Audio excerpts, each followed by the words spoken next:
Last week, the new Indian variant was reported here in Ontario, and it didn't swim here, I can tell you that.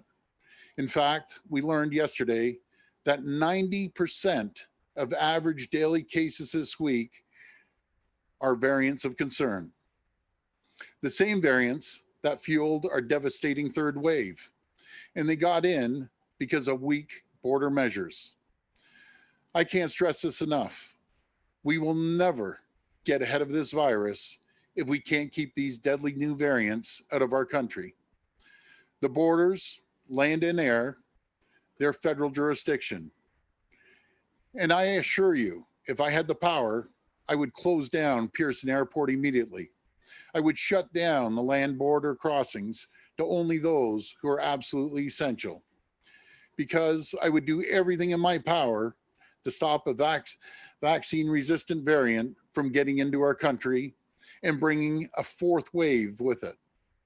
Last night, I was on a call with my fellow premiers and the Prime Minister.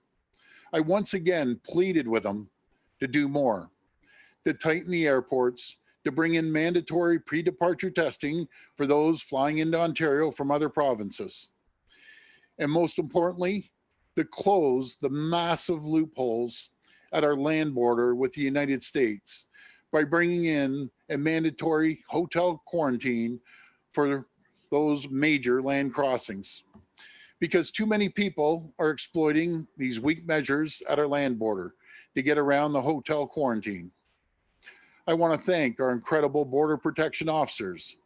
These people are true heroes.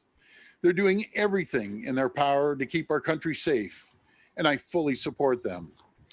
The problem is with the measures in place, because as long as you can fly to Buffalo, take a taxi or a limo to the U.S. border, and walk across to Canada to avoid having to quarantine in a hotel, as long as these massive loopholes exist, we're not safe from these new variants.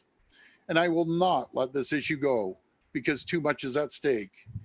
Because I was the one who had to close our schools, close our businesses, tell you to stay at home when the last variants got into the country earlier this year.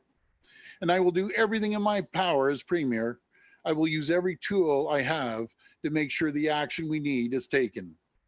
To make sure I don't have to stand here one day soon and tell you that we face a fourth wave fueled by a vaccine-resistant variant.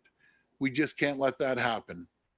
And I told the Prime Minister last night, I will work with him. I will do everything I can to support him with doing the right thing.